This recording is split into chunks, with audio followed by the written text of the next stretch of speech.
Hello and welcome to the WIHS Journal, Public Affairs from 104.9 FM. I'm Paul Kretschmer. This is the second of 2 days with conversation with Richard Battle, a man who 21 years ago saw his infant son pass away at only 9 months old. In the 21 years since then, he's learned many things, gone to his faith, and now shares some of the insights he's developed with those who may find themselves in a similar painful situation of the loss of a loved one at a holiday season, and then finding that memory coming back fresh every year at that same time. Well, and I can understand it. My understanding is that's common. My marriage broke up 15 years after this loss. I don't think it was because of this loss, but I know there's the tendency for people that can blame each other for a loss. I never had that personal experience. We went out of our way not to do that and to try to support each other. Mm-hmm. It's so difficult. That situation, they probably didn't have it. I had it where my son died in his crib suddenly, and I went through the experience where the police came into my living room, and I knew when they were asking questions that my wife and I at that time were first suspects. Yeah. And that's an additional burden that sometimes people experience that can cause a couple to have issues that they might not otherwise have. And so there is a lot of extra pressure and the human nature to try to blame another person possibly for, well, if you hadn't have done this, maybe we wouldn't have lost that child. Yeah. Thankfully, I didn't experience that. So it sounds like, in a way, what you're saying is the death of the child may not necessarily be the straw that broke the back in that case, but it certainly is one of those factors that, when mixed in with maybe other things that are going on in the adult relationship, may end up in a sad place in the end, on some way. Well, I think so. And for example, my wife and I grieved exact opposite ways. Mm-hmm. She had to do projects around the house and keep her hands busy and work on little things. Mm-hmm. Me, I dove into the scriptures. I read every Christian book I could get my hands on looking for answers. I kept a diary of what my experiences were. But I had to support her efforts to grieve. She supported my efforts, even though they were totally different.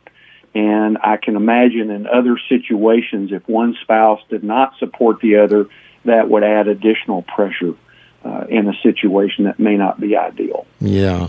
We've been speaking in general terms so far, I suppose you could say, in this conversation. I'd like to turn the corner at this point and take the next few minutes to discuss specifically what the information I received from your representative indicated, which was how best to overcome grief during the holidays, the time of the year when mental health experts say it's often the toughest of all. Could you explain from your experience and maybe what you've learned from other people what makes it difficult? Is it in fact the holiday? Is it in fact the shared experience, the memories, and all that stuff that's all mixed in together in that way? Well, I think that's a great part of it. Also, it can create a loneliness.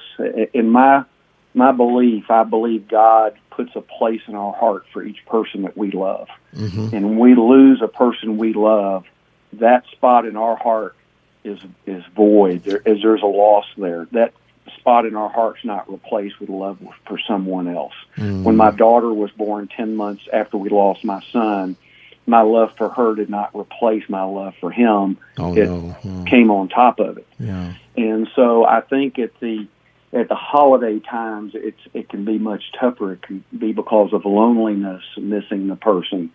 And some of the things that helped me were, one, the tendency when we lose somebody is to say, why me?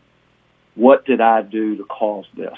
Anytime we suffer, whether it's a loss of a loved one or cancer or heart disease or anything else, what did I do to do that? And to me, that's not the right question. That question looks backwards. God is not there.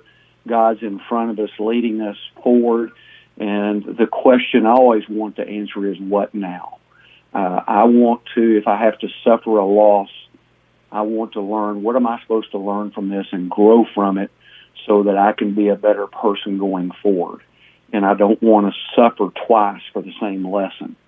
So I try to figure out, what am I supposed to learn?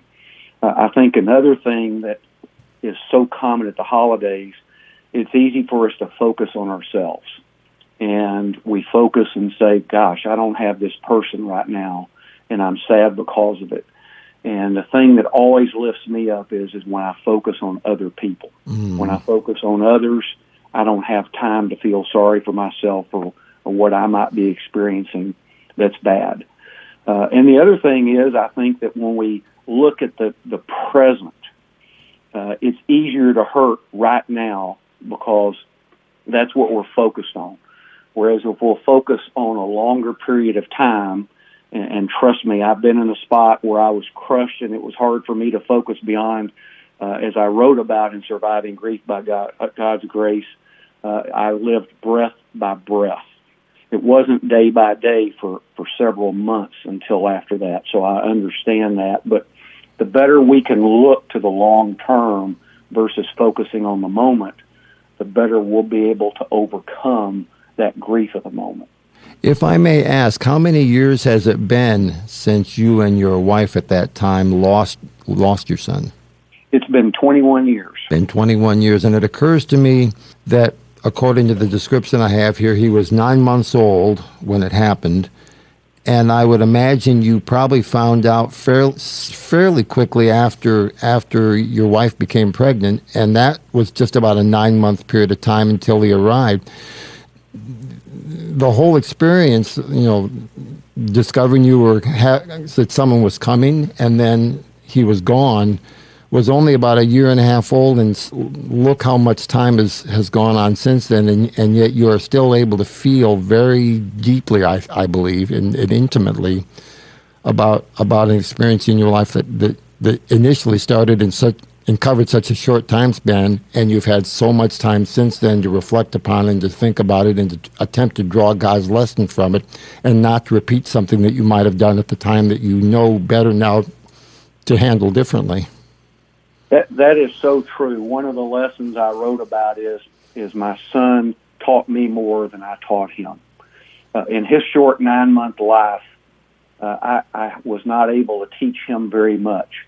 But I've learned so much from the experience of his life, his passing, and the time since then that's helped me personally, and I hope that I've been able to give that gift back to others, which again adds to the impact of his life. On an ongoing basis in your life at the current time, then, what is your field of activity or expertise at the current time then? Well, currently I'm an author. I've published 6 books, 2 totally faith-based books, and all books in personal development area. Mm-hmm. And I'm a speaker and a business advisor at this time. With that in mind, then, would you care to provide a contact point for people to either obtain your printed material or derive benefit from what you have learned and what you have to share as a result of your experience with God, then? Yes, I really appreciate that opportunity. My website is richardbattle, BATTLE.com, and they can email me at richard@richardbattle.com. I'm happy to help in any way, share anything that I've learned, because, again, it just adds impact to my son's life, and it's trying to return the favor from that. Okay, thank you very much, Mr. Richard Battle. Once again, for listeners' benefit, among the books that Mr. Battle has written, Conquering Life's Course and Surviving Grief by God's Grace. Thank you so much for spending your time on this occasion with me today, sir. Thank you so much, Paul. That concludes our conversation with Richard Battle in this 2 days of broadcasts about the loss of a loved one at a holiday period or any time, and what it does to the relationships within families, especially marriages. For further information, call us at 860-346-1049. or visit our website, WIHSradio.org. The opinions expressed are those of the participants, not necessarily those of the staff or management of the station. I'm Paul Kretschmer on the WIHS Journal, Public Affairs from WIHS, Middletown.